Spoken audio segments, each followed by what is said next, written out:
All right, good morning. So my name is Brian Becker, and I'm the Academic Outreach Advisor for the Office of Minority Student Affairs. And I'm Pamela Greer, and I'm Program Assistant with the Office of Minority Student Affairs. So today we'll be talking about some really important end of the semester information, talking about preparing for finals and some academic deadlines and information that may be useful to you all. But before we get into that, I'd just like to introduce exactly who the Office of Minority Student Affairs is. And so OMSA's mission is to provide exceptional support services that enhance the academic achievement, personal development, and graduation rates of first generation, low income, and historically underrepresented students at Illinois. And so all of our information, including our history, location, maps, hours, all of those good things can be found on our OMSA website. So just to get right into it, we'll be talking about preparing for finals. So the first thing to consider is whether or not you know your final exam and project schedule. So it's really important to take the time to map all of these things out and make sure that you know the specific dates and times of your exams. But beyond that, also keeping track of your major assignment deadline. So making sure that if you have a group project that you're communicating early, coordinating who's going to do exactly what. If you have papers, make sure that you knock those out before your exams, and really just kind of looking ahead and scheduling these things to make sure that you have plenty of time to get them done. So to find these major deadlines for your assignments, I would definitely refer to your syllabus. And if you have any questions at all, definitely reach out to your professor or TA for that course. But in addition to that, the full final exam schedule, so it's listed out by course, is on the Office of the Registrar website through this link here, the final exam schedule. Now, I would double and triple check with your professor and on your syllabus to make sure that all of that information lines up. But it's definitely important to have it all mapped out in advance. So let's talk about how to actually prepare for those finals. Many courses do actually provide final exam review sessions. Sometimes they're coordinated directly with the professor and the TA of that course. So definitely reach out to them to see if that is an option for the course that you're in. But in addition to that, OMSA also offers final exam review sessions, which we're currently in the process of coordinating, and you should get more information directly to your inbox through an update email. But those are two good options for final exam review sessions. In addition to that, some colleges actually do offer review sessions for specific courses as well. So when in doubt, definitely refer to your professor, or you can also meet with an OMSA advisor to talk about different exam review sessions and resources available to you. In addition to that, we also offer tutoring and academic services. So OMSA does offer tutoring in-house for many different courses that you can refer to TutorTrack to find. But in addition to that, many colleges also offer their own tutoring services and resources as well. In addition to that, if you'd like specific updates and information in your particular course, definitely attend office hours, which can typically be found in your syllabus. But again, when in doubt, refer to your professor and TA to get those specific office hours for your courses. One of the most important points that's often overlooked is to make sure that you're getting rest before your exams. So definitely be cautious of those quote unquote all-nighters. It's really important to space out your preparation over several days and weeks prior to the exam. And I know the common conception is, oh, I have to crunch, I have to grind right before these exams and make sure that I cram all that information in there. But studies have shown, and speaking from personal experience, it's definitely better to space out your studying and to manage your stress levels prior to the exam. So, saying a week out from a test, I'm going to study X amount of hours per day leading up to the exam, or I'm going to do X amount of practice exams, those types of things. So really giving yourself the proper amount of time to prepare and make sure that you get the information in, not just the night before. And it's also really important as well. You don't want to show up to an exam half asleep, hungry. Be sure to carry around some snacks, a water bottle. Really just be prepared and make sure that you're keeping yourself healthy for these exams. And in addition to that, you want to have a wake up contingency plan. And by that, I mean making sure that you not only know when your exams are, but making sure that you actually wake up for them and that you're alert and that you can get to the location on time if for whatever reason you have an in-person. For your online exams, you want to make sure that you have plenty of time in advance to make sure that your internet's working properly, to make sure that you have a quiet space to actually take the exam, and to make sure that there's minimum distractions while taking the exam. So communicate with your roommate or roommates to make sure and say, hey, I have this exam at this time. I would appreciate it if we could keep the apartment or room quiet so that I could take the exam, um, and those types of things for your contingency plan. Ryan, that's such a good point, particularly with just remembering the dates and deadlines and all of that. I can recall a student running in my office in panic because they thought that the exam was due at 11:59 p.m., but it was actually due at 11:59 a.m. before noon. And so they missed the deadline. And so, I mean, we worked it out and worked with the professor, but there's still, just it's good to double check and then also have those contingency plans in place. So thanks for that. Yes, absolutely. And definitely check your AMs and PMs. I know that's kind of a silly thing, but 12 p.m. is afternoon, not midnight. And Yeah. that's something for me that I would have to triple check every single time.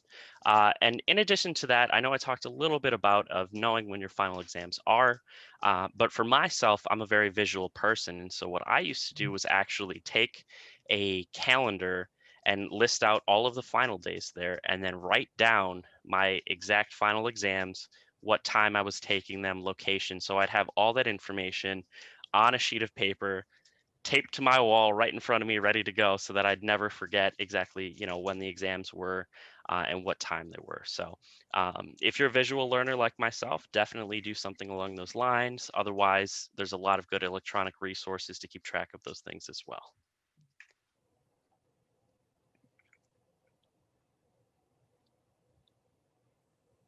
Oh, Brian, you want me to take that one, Brian, or you got it, or it's Oh, okay. I apologize. I can take this No one. worries. Oh, yeah, Uh, no worries. So there are plenty of resources available. So if you're stressed out, which final exam season is a very stressful time, so please, please, please take some time to sit down and talk with us. So um, as we always say, it's super important, always recommended to connect with your advisor before making big decisions. So um, really in advance, even before you go into finals, it's important to think about what if your exams don't go as planned? Or if you're not sure how it's going to go and thinking to the future about maybe having to drop that course. And so if you're thinking about dropping a course, maybe that could affect your financial aid package. Or if you just want to know what extra resources are available for that particular course. I think sometimes we can get kind of looped into just certain resources that we use. So certain tutoring resources, or just going to office hours. But sometimes it could be useful to sit down and say, hey, I may need a little extra help in this course, so what other resources are available? In addition to that, we have the Office of the Dean of Students Student Assistance Center. And so the Student Assistance Center is in place really to help students who kind of experience a crisis situation. So this could be academic difficulty due to physical or mental health issues, extenuating life circumstances that have severely impacted your academic performance and overall functioning. But in addition to that, the Student Assistance Center is really there to connect students to resources and to get that the uh, letters from the deans, absence letters, those types of things prepared and ready for your professors in the event that you do have an extenuating circumstance. And in addition to that, the Office of the Dean of Students Student Assistance Center facilitates the medical withdrawal and reentry process. So some more resources that are available. There's quite a few listed here, but just to talk about some of the particulars that OMSA offers. So OMSA offers advising and mentoring services. With that, we have drop-in advising Monday to Friday, 9 a.m. to 5 p.m. So anywhere within that time frame, you're welcome to reach out to OMSA. and you'll be paired with a full-time staff member for an advising appointment. And we could talk about different things for your courses, preparation, graduate school preparation, career development, leadership skills, all of those different types of things. Basically, if you have anything on your mind, we're more than happy to sit down and talk you through it. In addition to that, we offer match tutoring, which you can sign up for via TutorTrack. Just be sure to use your NetID as the username and UIN as the password, not your standard NetID password. And TutorTrack is where you can find all of the tutoring offerings that OMSA has.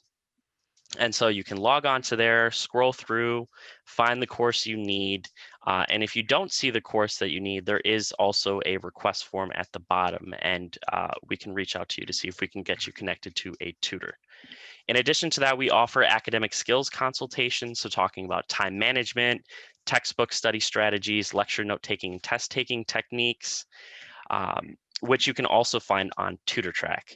And many of these skills would actually be super useful in preparing for your final exam. So really taking intentional notes, and especially the test taking techniques. There's quite a few things that you often don't think about while taking an exam.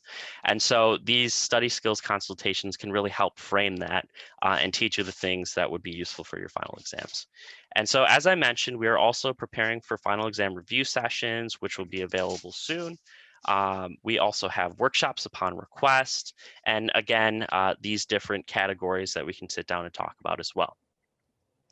An additional resource that we have available is called Student Lingo, which is online student success workshops that are available to you 24/7. They're pre-recorded, and you log in again with your NetID and UIN as the password.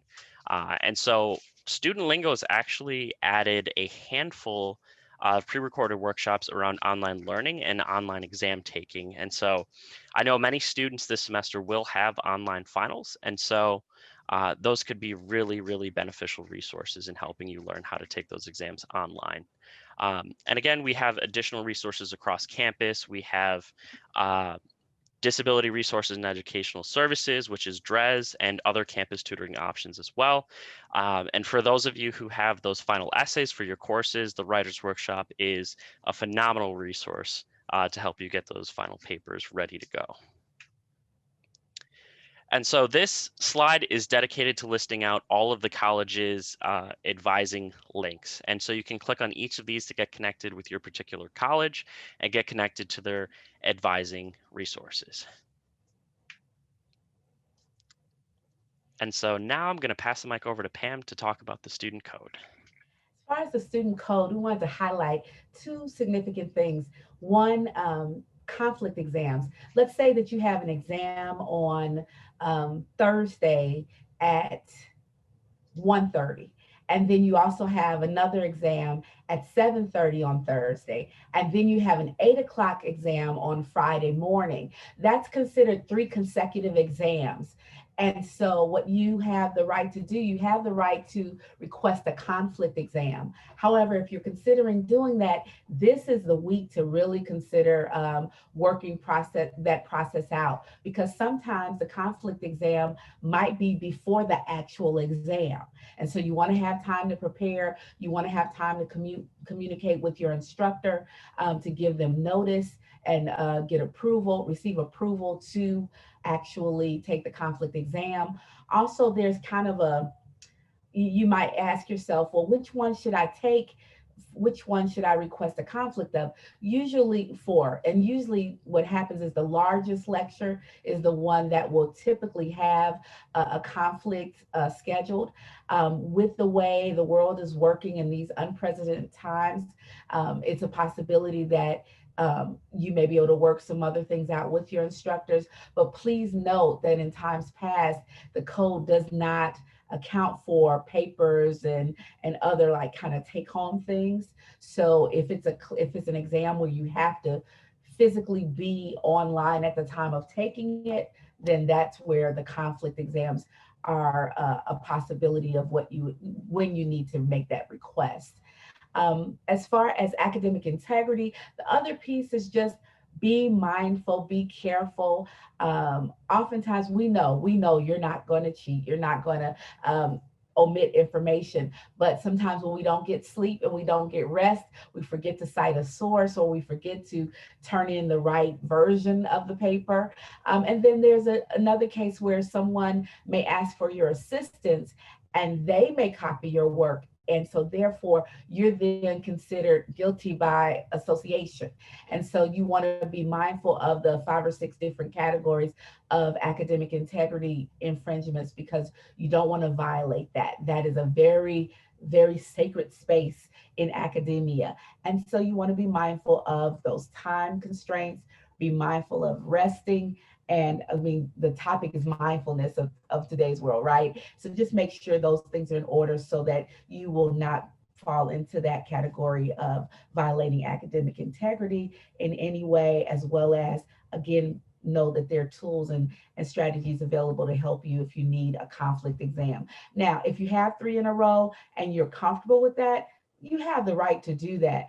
But basically, we want you to be in your best space academically, mentally, holistically, and physically. And so usually the mind can only take so much. So 3 consecutive is really pushing it. 2 in a row, that's fine. So be aware that you can ask for the conflict, but look at your dates this week so that you can make that request if needed.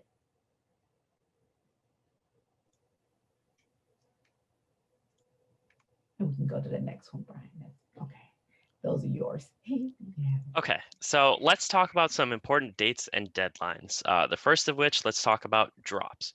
So I have linked there the fall 2020 academic calendar, and this page has actually been revised based on the new information that went out recently in the mass mail. And so the deadline to drop a course without a grade of W, and for undergraduates to use the campus grade replacement policy, has been extended to 11:59 p.m. on Friday, December 18th. This deadline applies to full semester second 8-week courses and non-standard courses with an end date after December 1st. So students who want to drop a course that has an end date before December 1st should contact their academic advisor or college advising office to discuss available options. So what's significant about this drop deadline is it's actually been pushed way back. Typically, the semester deadline to drop a course without a grade of W is toward the 8-week mark of the semester. And so now you have a bit more flexibility to make those decisions, which again, you should absolutely sit down and consult with an academic advisor before making some of these major decision and schedule changes. Most course drops can be performed through self-service until 11:59, again, on December 18th, 2020, unless the drop puts the student below full-time enrollment status. And drop courses at this point in the semester will not result in any refunds. And so with a typical drop, if you do it before a certain point, there are certain prorated amounts with the refund, but at this point in the semester, there will not be refunds given out for dropped courses. And again, a student should be really wary about how dropping a course can affect their full-time status and how that could potentially affect their financial aid. So just to reiterate and really reinforce this, please take the time to meet with an academic advisor before making these changes. And I will say the sooner, the better. Really, the earlier you make these decisions, the more flexibility you'll have. And so it's really important to sit down, weigh all of your options, and see what the best course of action is. And so we also have linked in the bottom here the new credit, no credit, and drop deadline mass mail that you all should have received. And Brian's going to continue, but there will be a couple of visuals to kind of give you an idea of what that would look like on your transcript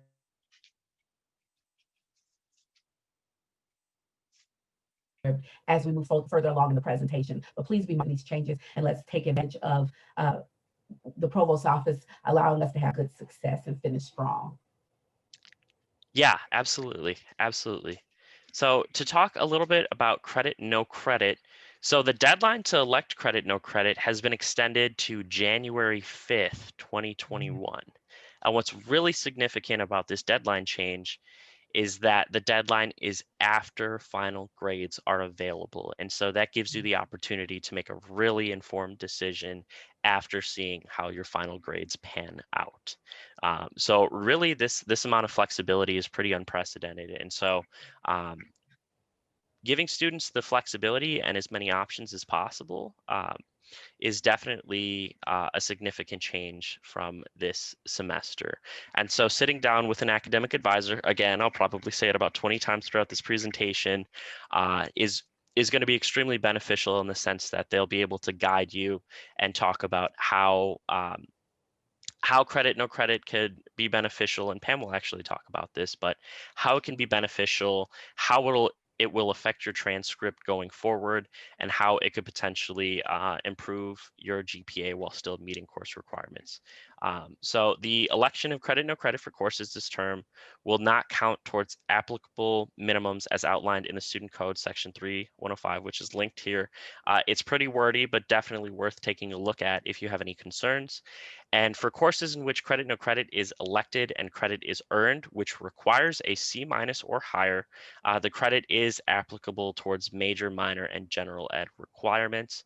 And for those students that this applies to, credit is not available to DVM, JD, or MD students due to professional licensure requirements. And so again, we have the link to the mass mail here in case you'd like to refer back to it, which includes a bit more information about these deadlines and why they're significant.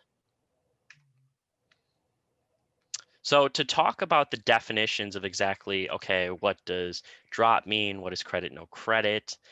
What is grade replacement? So the deadline for an undergraduate to drop semester courses via student self-service without a grade of W. So what exactly does that mean? In other words, this means you can drop this course on your own and the course will not show up on your academic record and it will not affect your GPA. But again, it could have implications with your full-time status, and so it could potentially affect your financial aid package. But what a grade of W means is that you've been approved to drop a course without credit after the drop deadline, and it will appear on your transcript as a W, but it will not affect your GPA. So let's talk about credit, no credit. So the deadline for an undergraduate to elect credit, no credit, or change credit, no credit to regular grade basis in a semester course. What does that mean? So these courses are not counted towards your GPA, but are included as part of your total credit hours. So in order to receive those credit hours, you must get a C- or better for that course. If you get a lower than a C-, it will be no credit, but it will not affect your GPA either way. So grade replacement allows you to retake a course in order to replace the original grade. So please know that the original grade will not be removed from your transcript, but the second grade will be calculated in place of the first grade.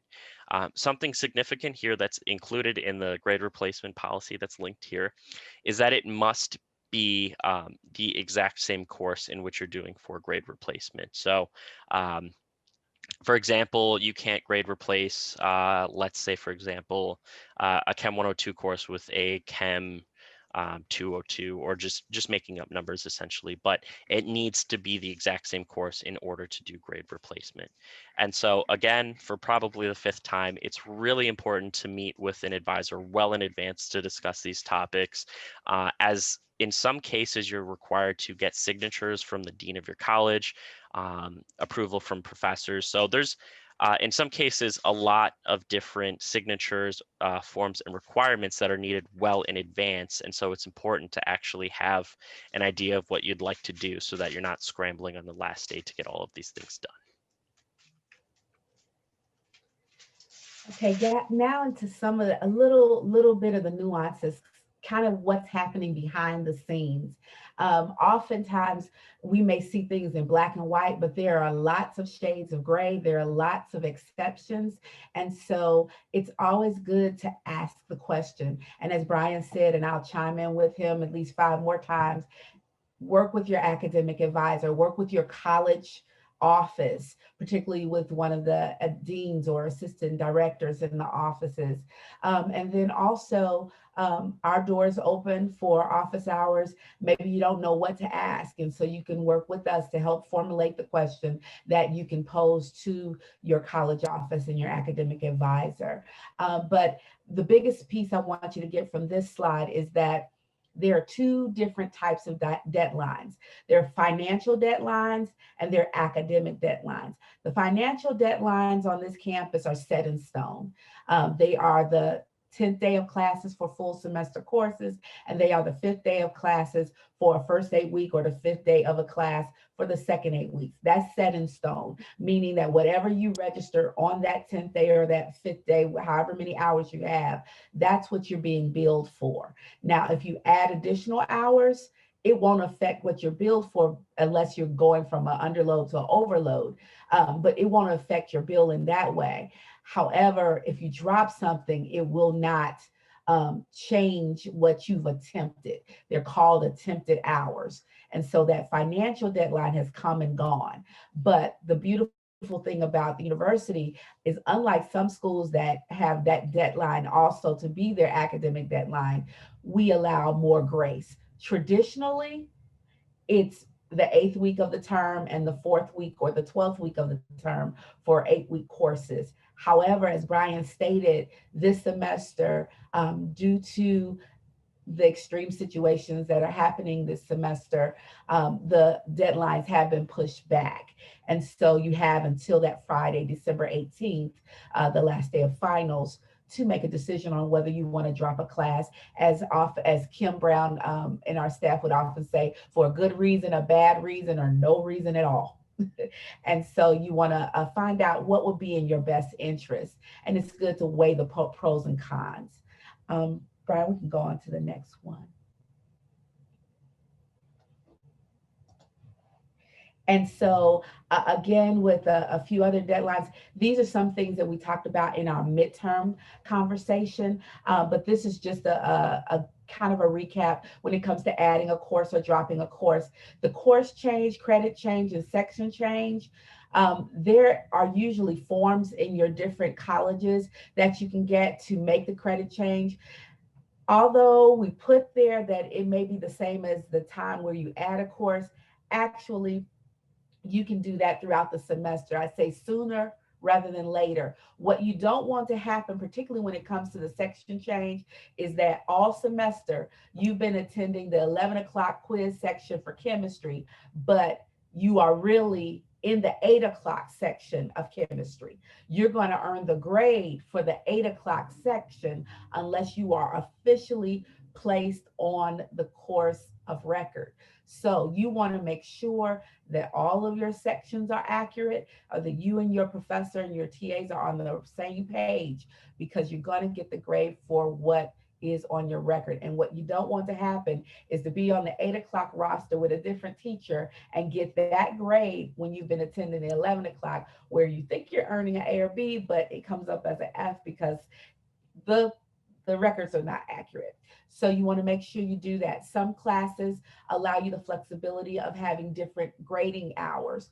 It may be a research experience, and somebody may be doing research for 2 hours. You may be doing research for 3 hours. So the credit change is available for certain classes. You can do it on your own up until the last day to add a course. And then after that, you would have to make a request from the college to make those changes, as well as the course change or section change after the deadlines. Okay. As far as financial aid pays, I know not everyone gets financial aid. However, if you get financial aid, as Brian said earlier, not only do you want to check in with your academic advisor in your college, you want to check with financial aid to find out if you adjust your schedule as far as dropping a class, or even no credit in class and not earn particular credit, or if you withdraw from the university completely, how will it affect your financial pace? Will it affect your financial aid? And these are the specific questions that should give you the answer to that question, in that with the financial aid counselor, you want to ask, if I drop down to 5 hours today, will it affect my financial aid this semester, next semester, or next year? If so, how? And if not, why won't it? Will it affect my 67% completion rate or pace? And the next slide will let us know a little bit more of what that means. And I'll try to be as clear as possible. Next slide. Okay. So, two big pieces of information as it relates to financial aid. And that this is all that I can share. I am not a financial aid expert at all. Very, very unfamiliar with financial aid. But here are two foundational truths. One, in order to stay in satisfactory academic progress with the financial aid office and with the government, you need to make sure that you maintain a 2.0 or higher cumulative GPA.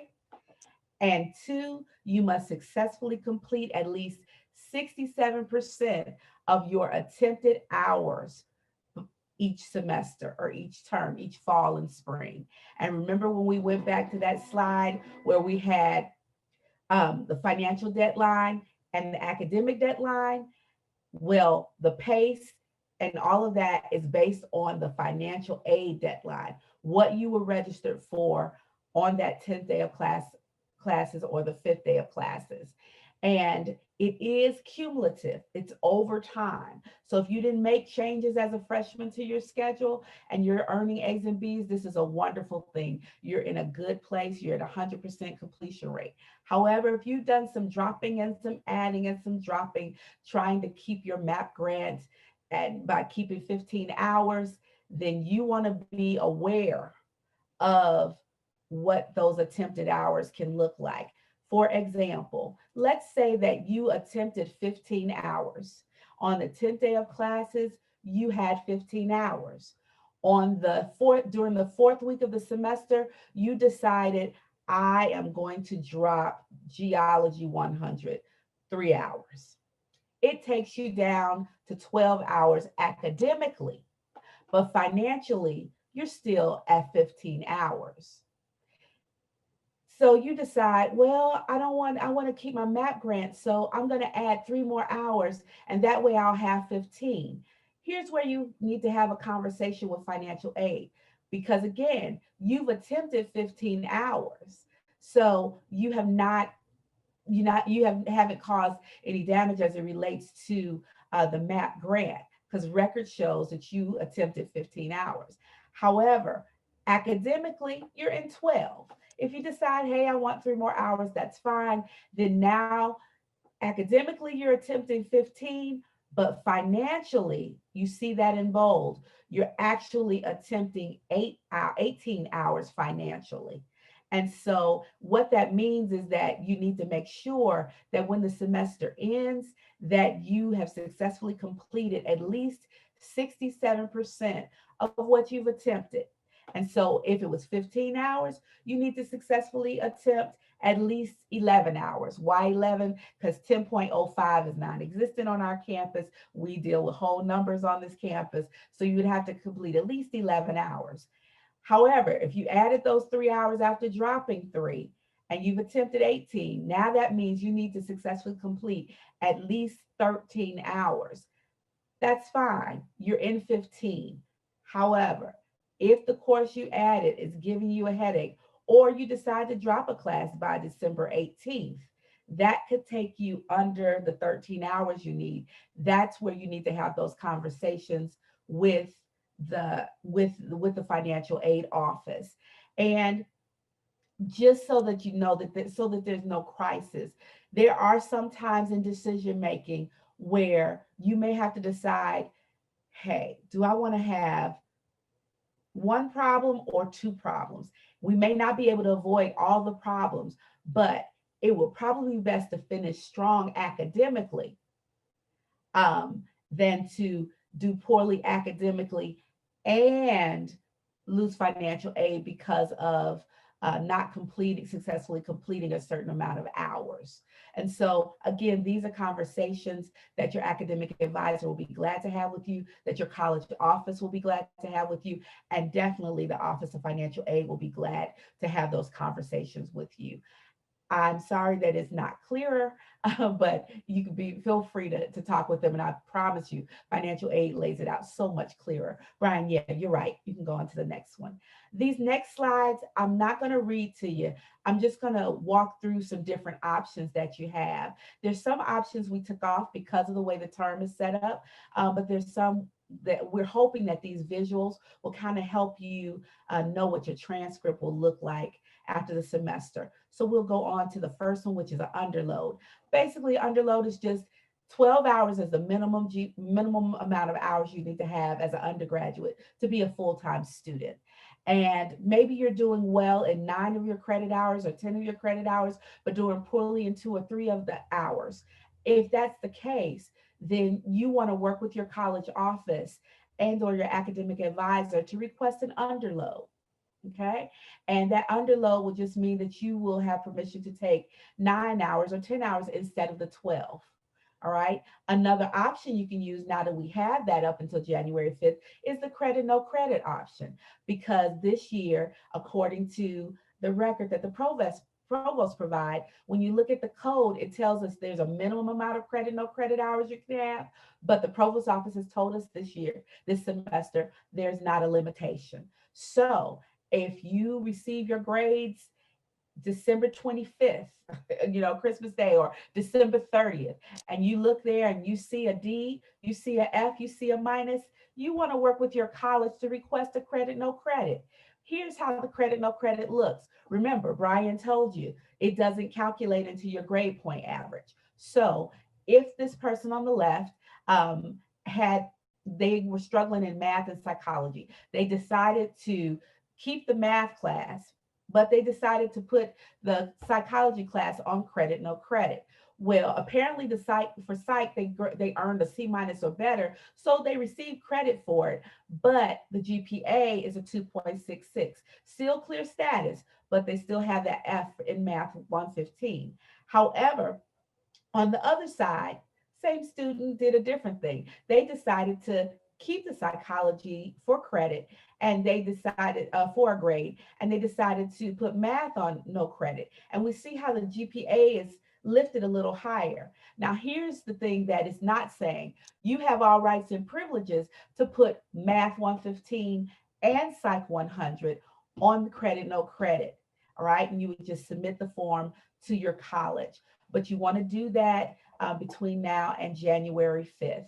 And you just want to find out the procedure. So just because for the sake of timing, it may be good to know that before, like by December 31st, so that while or even December 15th, so before you leave, you know what procedures you need to follow, or if there's a form that you need to get from an advisor via email, you can email them and receive the form or see if it's electronic. Another option would be an incomplete. Incompletes, again, this semester, you probably won't need it because I would say make use of either dropping the course or the credit, no credit. But an incomplete would happen if you've made it all the way through all the coursework throughout the semester, and then there's a final, but you ended up getting sick, or there was a death in your family on the day of the final. And so you need an extension to be able to finish the final, that last, or submit the last paper. And so you can request an incomplete. Again, it works with your professor and your college for that to happen. And so what would happen is that there will be an I for their record. But see, we see the same student from before. We see that their GPA is a 3.417 right now. In this student's case, if you know that you're earning a C minus or lower, or a D or an F, it may be wise to drop the course, or it may be wise to do a credit, no credit. And that way, if you get the credit, it doesn't affect your negatively affect your GPA. And you don't have to extend the time for up until 8 weeks of the next semester to complete the final or submit the paper, especially if you're prolonging a poor grade. But if you have an A or B, by all means, use that extension, use that extended time. Okay. Brian, can you hear me? We can go on to the next one. Withdrawing. This is when things are in dire straits, but you have that option. If things are just really not going well, you have the right to request a withdrawal. There's a medical withdrawal and there's an academic withdrawal, but both go through the college. They just have more steps to it for the medical withdrawal. Again, because credit no credit doesn't have limitations this semester, you could also submit all credit no credit requests for all of your courses, and then from there, if things do not go the way you're planned, you it won't negatively affect your grade point average. But you again want to talk to financial aid to find out what the pros and cons are of you earning credit or not earning credit for the term. Okay. And then the option that Brian talked about earlier as far as grade replacement, um, it's your choice, but the biggest thing that I want you to know about grade replacement are four big things, or really five big things. One, um, you have to earn a C minus or lower to be eligible for grade replacement. Uh, Two, as Brian stated, it needs to be the same course. There are a few exceptions, like Math 221 is offered in the fall, but not in the spring. So the campus will allow Math 220 to replace the 221 grade. So there are a list of some exceptions. You can only take up to 10 hours for credit, no credit, and you can only take up to 4 courses for credit, no credit. So whichever comes first. So you want to be mindful of those things. And then the fifth piece you need to know is that the grade does not leave your record. It's just that the second grade is the one that is utilized. And if you earned an F the first time and an F the second time, both are calculated in the GPA. So you really want to be careful of grade replacement because you're repeating a course. If you know that you're not doing well in the course, but you're earning a C minus or better, consider credit, no credit. If you're not doing well and you're getting a D or F, and you're already thinking, oh, I'll do grade replacement, I'll take it again. If you're planning to take it again, then take it for no credit or drop the course so that it's not on your record. And that grade is not on your record or reflected on your record. And then you are able to continue on. You can continue. Um, Lastly, here are the grades. This just shows you what the grade values are. A's 4.0, F 0.0. But there are a few down here. ABS. Sometimes students will say, oh, I have an A or B. No, it means that we were absent from the final. And that is the one grade down at the bottom that does count in the GPA. It shows up with the credit, it shows up with grade earning as like an F. So you don't want to get any absence. You want to make sure you're communicating with your instructors. Some of you may see NR, not reported grade. It just means that the teacher may not have turned the grade in yet. And so once the grade is in, it will be turned in. For those who, when study abroad comes back around, or when you go into grad school, you'll see a DFR, deferred grade. Sometimes there's more time needed for the grade to catch up. And in some cases, you may have a pass or fail course, which would be a satisfactory or unsatisfactory. Those particular scores or letter grades do not go into your grade point average. The one that does go into the grade point average, aside from the A, B, C, D, and F, is the ABS. That's what you want to be mindful of. And we want everyone to end up on clear status. That's basically a 2.0 or higher overall. There are some colleges like engineering or education where you need a 2.5 or higher, or a 2.75 or higher. But for the most part, you want to be clear status. We want the 3 point, 4 point, stay in that area. You're sure to be clear. Probationary status, you will be given a particular GPA that or benchmark that you have to reach by the next semester, but it allows you to return. And the one space we don't want to be on is drop status. Again, with the tool of the late drop being extended, as well as, I mean, dropping a course being extended, as well as credit, no credit, you should be in a space where you can stay on clear status. Just utilize your support. Just come and see us, go and see your advisor, go see um, your college representative to make that happen. And there was one more point I was going to make about the credit, no credit. You do want to be mindful that some schools, some professional schools, like the law schools and some medical schools, they don't necessarily accept credit, no credit, meaning that if they see credit, they may give it a value of a C. If they see no credit, they may give it a value of an F and calculating the GPA. So you want to be mindful of that. Sometimes it's better maybe to drop the course because it's not on your transcript or not on your academic record. However, it is available to you and you have all rights and privileges to utilize it, and you can explain it in your personal statement.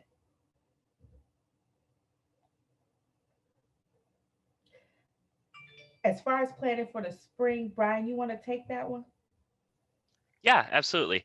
So, looking forward to the spring semester, and after you've conquered all of your final exams, final projects, final papers, and maybe even before then, but you want to start considering your registration time ticket for next semester. So, looking at exactly what courses you're going to take, how you make progress on your certain degree program, and you can do all of these things, particularly using two tools: the Student Self Service and the UIUC Course Explorer. Again, your academic advisor is an amazing resource to look at what courses you need to take to make satisfactory progress and to complete your degree program in your desired amount of time. The UIUC Course Explorer shows the offerings of all the courses for the spring semester, exactly the times for it, whether it's online, the different sections. So really, this is a great tool to actually build and put together your schedule. So in some cases, if you have a good idea of what courses you need to take, it could be a good idea to actually write those down, put it all together, and then sit down with an advisor to see um, if that is a good fit for you for that semester. So looking at how different courses complement each other and things of that nature. And so as I kind of list here with the have you sat down with an advisor, again, making sure that you're making progress, seeing how different courses complement each other. So maybe there could be two courses that you'd like to take next semester that both have a really high time and energy demand. And so thinking about maybe potentially spacing those courses out between two semesters, or looking at kind of your course history and seeing how you're able to manage a similar course load in the past. Sometimes you may be considering a different college or major. And so this link here provides information on each of the intercollegiate transfer processes. But this is a good opportunity as well to sit down with an advisor and say, I'm considering this. What does the time frame and demand look like to complete that particular course of study? And then again, using the U Achieve degree audit report system. So this pulls up your academic history, the courses you've taken, your credit hours, and the course requirements that you've completed, including gen eds and things of that nature. So being sure, I would always recommend to pull this up almost on a semester basis to see the progress that you've made thus far and to see and make sure that you're not missing any particular requirements for graduation. That is the greatest tool ever created in academia. We used to do it by hand. So please utilize your audit system. And if you don't understand it, see your academic advisor, come by OMSA. We'll also walk you through it. But it's a wonderful document. Yeah, absolutely. I would definitely agree with that. My personal academic journey was quite colorful to say the least. So I've been involved with several colleges, several majors. And so using the degree audit system, I was able to keep track of what courses I've taken, what requirements I've covered, sometimes pulling courses from one college to cover requirements in another, different gen eds, all of those types of things. So it's a fantastic tool and resource that really breaks down, did I complete this requirement? If not, what exactly do I need and how many hours of that do I need? So just reinforcing what Pam said, it's a fantastic resource that should definitely be used. I would encourage on a semester basis, but at the very least on an annual basis to see what progress you've made. And as we wrap up things, we wanted to end on a positive note. We've seen clear status, we've seen probation, we've seen, some ups and downs and options and drop, drop, drop, credit, no credit. But also there's a wonderful world awaiting you, COVID or no COVID. And that is that Dean's List is available to you. Honors, if you're already a part of honors, great. If you're not, you can self-nominate. There are different levels of honors. There's Latin honors, there's honors within your particular department and within your college. there are James Scholars, there's campus honors, there are internships that allow you to get course credit and also experience on campus, off campus. The Career Center has great opportunities and information about that. You don't have to wait till your junior or senior year to get an internship. You can do that while you're in school, as well as, and then there's research. We are an A1, we're a research one institution. So there's tons of research. So the undergraduate research office is a great place to start, but there are research opportunities in different departments in your different colleges, scholarship information, study abroad when we're able to travel again. But if this PowerPoint, I believe, will be up along with the presentation. And so you can click on the links and then it can get you started on some of the spaces. And while you're also developing as a leader, there are also different organizations that you could be a part of. And so they're still having meetings. We're still having meetings, on Zoom and other media. But again, there are a variety of ways to enhance your academic journey while you are here. And then we don't want you to forget that for the spring, the residence halls will open again Sunday, January 17th, 2021.